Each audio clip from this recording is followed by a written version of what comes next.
Hey everyone, welcome back.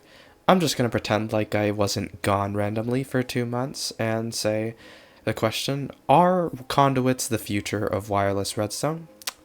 The answer is absolutely not, and they never will be, but I think it's an interesting discussion enough that these can even be used to send signals completely wirelessly from one location to another, and it was definitely enough of a ridiculous project for me to try and attempt and figure out the most efficient way of doing that. So, wireless redstone, the act of transmitting a signal with no physical connection between a point to a point, is already an incredibly well-established field, so you might be wondering what I have to bring to the table, and the answer is absolutely nothing. In fact, the purpose of today's video is to find the most clunky, frustrating, and unreliable method of sending signals wirelessly, and today we'll be figuring out how to do that using something that is already vaguely wireless. Oh, and before we begin, I know that Mojang recently dropped an absolute bombshell Redstone experimental update featuring massive headlines like stuff like this, and no other YouTubers are covering both the update material as well as posting long-winded controversy videos explaining why Mojang is ruining Redstone. I won't be doing any of that, but just so you know, if I did do that, my thumbnail would look like this. Although if you truly actually want my opinion, check the description. There'll be a terribly written short paragraph on what I actually think about the update. Okay, back to the actual video. So whenever I'm trying to invent square wheels, usually I'm trying to find a Minecraft mechanic that sort of has the thing that I'm looking for, and try to make a machine that essentially leeches off of that mechanic. What we're going to be trying to exploit today is beacons and conduits, because the thing is that they transmit effects, at least for the conduits you need to be standing in water.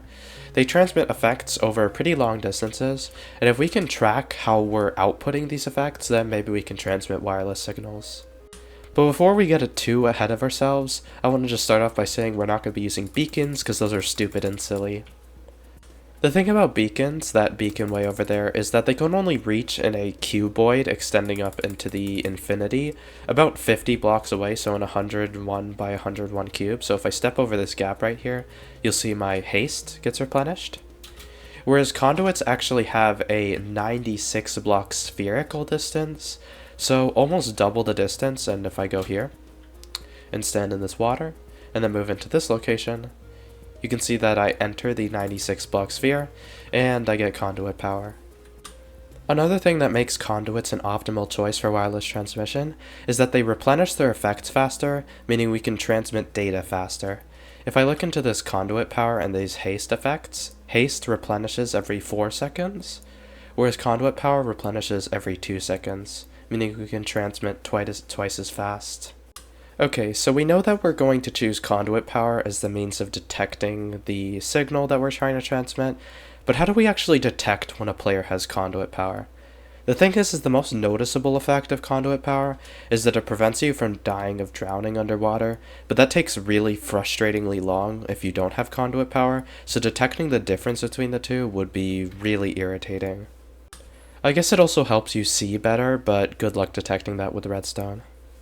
Our actual ace in the hole is going to be breaking speed, because the thing is that conduit power actually gives you haste 1, which is kind of a lesser known fact, but as you can see, if I'm breaking this gravel right now,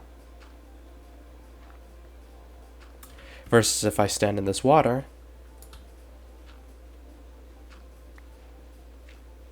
yeah, I mean, it's basically unnoticeable. But the point is there, okay? It doesn't matter how unnoticeable it is to the player, a machine should be able to detect the slightest differences in breaking speed. So now all we have to do is to find a block that, number 1, we can detect the difference between breaking it slightly quickly and slightly slowly, and number 2 can be infinitely regenerated at no cost, so we can keep reading the signal infinitely. Alright, so the first thing I did was I tried to brainstorm a bunch of different blocks that could be infinitely placed and rebroken, and I came up with these 5, but the first thing we're going to look at is the cobblestone generator, basalt generator, and shulker boxes, which can be infinitely broken because you can just place them again with the dispenser. None of these work because they actually take longer than 2 seconds to break, and it takes 2 seconds for the conduit effect to recharge, meaning that our data is going to be slowed down by how quickly we can break this block to keep getting a reading. The next thing that came up was snow layers, and this seems like a perfect solution because they break really quickly, which means that they can definitely be broken in time for the next effect cooldown to come in. But there's a really fun caveat. See, the issue arises in the fact that snow layers take exactly 6 ticks, or 0.3 seconds, to break by hand. And the reason that's a problem is because Minecraft has a hidden mechanic that creates the difference between breaking something really quickly, like this, or insta-mining it, like this. If you've ever been breaking stone blocks with a really fast pickaxe, the one in my hand here has efficiency 4, you've noticed that it's quite fast. But if you want to break it slightly faster, and you pick up an efficiency 5 pickaxe, you'll notice that it probably seems just as fast. And the reality is that you're right.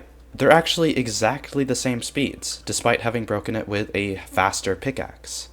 More clearly explained on the wiki for breaking, under the instant breaking section, basically if you can destroy the block instantaneously, then sure, it works. But if you can't, there will always be a 6-tick delay imposed until you can break the next block.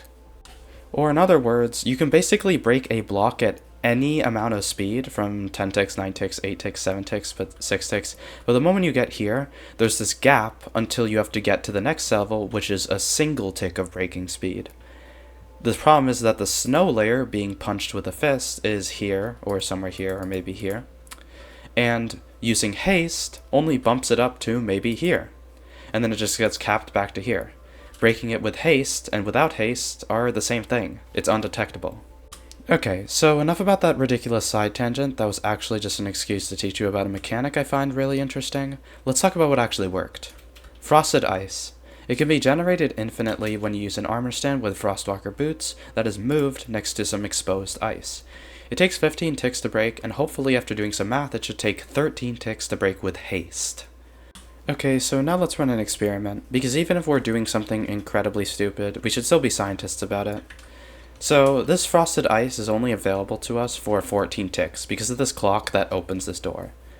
Now, if I stand here, I shouldn't be able to break it, because I can only break frosted ice in 15 ticks. The door isn't open long enough.